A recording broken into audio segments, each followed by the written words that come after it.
লাজ দিব নালাগে গড় হত্যাৰ যদি আৰু তথ্য বিচাৰে আৰু মই কি কম আৰু কওক গড় কেইটাৰ মৃতদেহ কেইটাইতো তাৰ প্ৰমাণ আৰু কি লাগে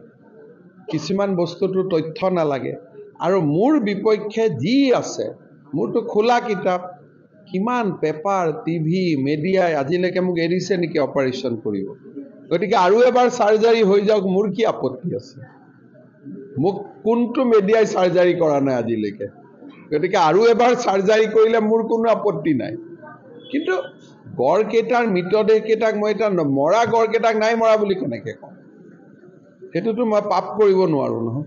বদৰুদ্দিন আজমলক কিয় জিকাব লাগে জিকাব যদি চেষ্টা কৰোতো ৰকিবুল হুছেইনকে জিকাব চেষ্টা কৰিম যদি জিকাব চেষ্টা কৰোঁ কাৰণ দিল্লীত থাকিলে জন্তু জানুৱাৰবিলাক সুৰক্ষিত হৈ থাকিব নহয় হয় নহয় গতিকে কিবা এটাতো কৰিব লাগিব অসমৰ কাৰণে ৰকিবুল হুছেইনক যদি 5 বছৰৰ কাৰণে আমি দিল্লীত পঠাই দিওঁ মই বহুত পুলিচ উদ্ৰ কৰি ল'ব পাৰিম কাজিৰঙাৰ পৰা সেইকাৰণে মইতো আল্লাহ ঈশ্বৰক খাটিছোঁ যে ৰকিবুল হুছেইন জিকি যাওক মই আগতে কৈছোঁ যে এতিয়াও অসমীয়া মুছলমানক বাদ দি মিয়া মুছলমান অঞ্চলত এতিয়াও আমি বহুত সংগঠন বৃদ্ধি কৰা নাই কাৰণ এটা সময় লাগে 2026 চনৰ ভিতৰত অসমীয়া মানুহ হিন্দু মুছলমান ভাৰতীয় মানুহ বেংগলী হিন্দী ভাষী মাৰোৱাৰী ভাষী নেপালী ভাষী যিমান আছে সকলো যোগদান কৰিব আৰু মিয়া মুছলমান সকলেও 2032 চনৰ ভিতৰত বিজেপিত যোগদান কৰিব গতিকে একেবাৰে শূন্য হতে সময় লাগিব কাৰণ ৰকিবুল হুছেইনটো বিজেপিত নাহে ৰেকিবুদ্দিন আহমেদটো বিজেপিত নাহে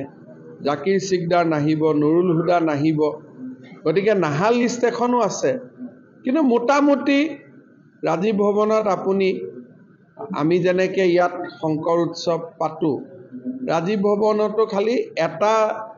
শ্লোগানে চলি থাকিব কিন্তু 32ত সেইটোও নোহোৱা হৈ যাব ভূপেন বৰা 2025ত যেনেকৈ মোদী গ্যাৰেণ্টি থাকে এইটো হিমন্ত গ্যাৰেণ্টি 2025ত ঠিক জানুৱাৰী ফেব্ৰুৱাৰী মাৰ্চ এনেকুৱা মাহতে আহিব আপোনালোকে বেছি লাজ দি থাকিলে দিগদাৰ হ'ব